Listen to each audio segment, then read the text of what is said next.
So today is Sunday और आज मैं आपके लिए वोकैब लेकर नहीं आई हूँ। मैं आपके लिए बहुत इंपॉर्टेंट मोस्ट इम्पॉर्टेंट प्रीवाईक्यू से दी हुई टेस्ट सीरीज है जीआईसी लेक्चर आर के लिए। तो हम शुरू करते हैं टाइम को वेस्ट ना करते हुए। तो हमारा फर्स्ट क्वेश्चन है, who is the following who among the following is called the father of English poetry. तो आप सभी जानते हैं कि फादर ऑफ इंग्लिश पोएट्री हमारे जॉफ्री चौसर हैं, जो कि हमारे मिडिल इंग्लिश पीरियड से बिलोंग करते हैं। और आप ये पॉइंट नोट कर सकते हैं कि जॉफ्री चौसर को ही हम मॉर्निंग स्टार भी बुलाते हैं।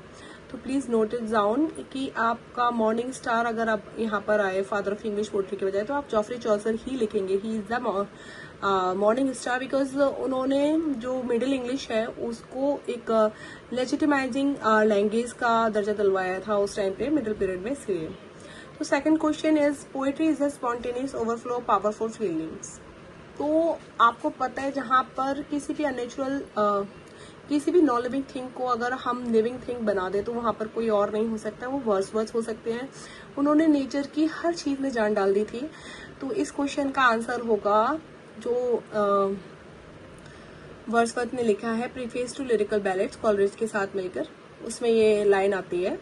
तो question number third is, which Shakespearean tragedy is mainly tragedy of jealousy. तो यू नो ऑल कि मैकबेथ तो आपकी एक ट्रेजेडी है, हेमलेट भी है, लेकिन जो जेलसी की जो थीम है वो ओथेलो में आती है, क्योंकि उसका मेन जो हीरो ओथेलो होता है वो अपनी डेस्टिमोना जो वाइफ होती है उससे उसको वो गलत समझता है और इयागो की बात को मान लेता है। तो the main theme of Othello is jealousy. तो answer is Othello. Now question number 4 is, Milton's Paradise Lost primarily deals with। ये सब आपको पता है कि मिल्टन्स के पैराडाइज लॉस्ट में सबसे मेन दिखाया गया फॉल ऑफ मैन, कैसे लोग अपने कर्तव्य को भूलकर अपनी वर्क से हिल जाते हैं और फॉल ऑफ मैन वहीं पे शुरू हो जाता है। Now question number 5, who perfected the heroic couplet. तो हेरोइक कपलेट आपका परफेक्ट किया है अलेक्जेंडर पोप। वैसे तो ये ड्राइडे ने भी बहुत यूज किया है, पर इसको परफेक्शन अलेक्जेंडर पोप ने ही दिया है। So now question number 6, tower beach. Tower beach reflects Victorian. किस चीज को रिफ्लेक्ट किया है टॉवर बीच ने? तो आपको इसकी थीम पता है, इसकी थीम है क्राइसिस ऑफ फेथ, राइट। तो the answer is crisis of faith. Heroism नहीं है इसमें, रिलीजियस सर्टेनिटी भी नहीं है एंड पॉलिटिकल रेवोल्यूशन भी नहीं है। इसकी theme he crisis of faith है और लॉस ऑफ फेथ आप बोल सकते हो।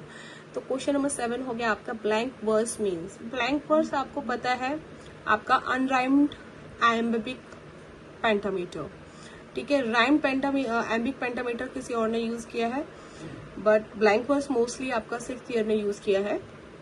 ना question number 8, Canterbury Tales present.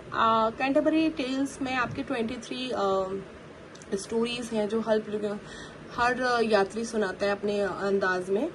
तो वहां पर सोसाइटी की जो मिडिवल सोसाइटी थी, जो एरिस्टोक्रेट सोसाइटी थी, उसके ऊपर सटायर के रूप में उनकी आप रियलिस्टिक पिक्चर दिखाई गई है मिडिवल सोसाइटी में। तो it the answer is realistic picture of medieval society.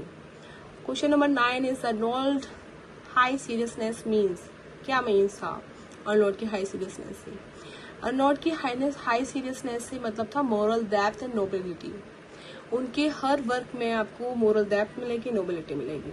तो यूलिसेज एंड टेनिसन्स पोएम सिंबलाइजेज। जो यूलिसेज है वो आप सब लोगों ने पढ़ी होगी, उसमें सबसे मेन थीम है आपके एंडलेस स्ट्राइविंग।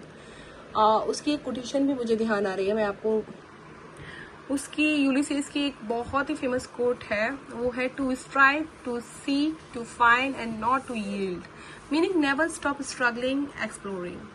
तो ये बहुत ही फेमस कोट है। तो आज बस इतना ही। मैं आपके लिए 10 MCQs लेके आई हूँ। नेक्स्ट संडे में फिर आपके लिए मोस्ट इम्पोर्टेंट MCQs लेके आऊँगी एंड इसको तैयारी करिएगा और मिलते हो आपसे नेक्स्ट वीडियो में। Thank you for watching.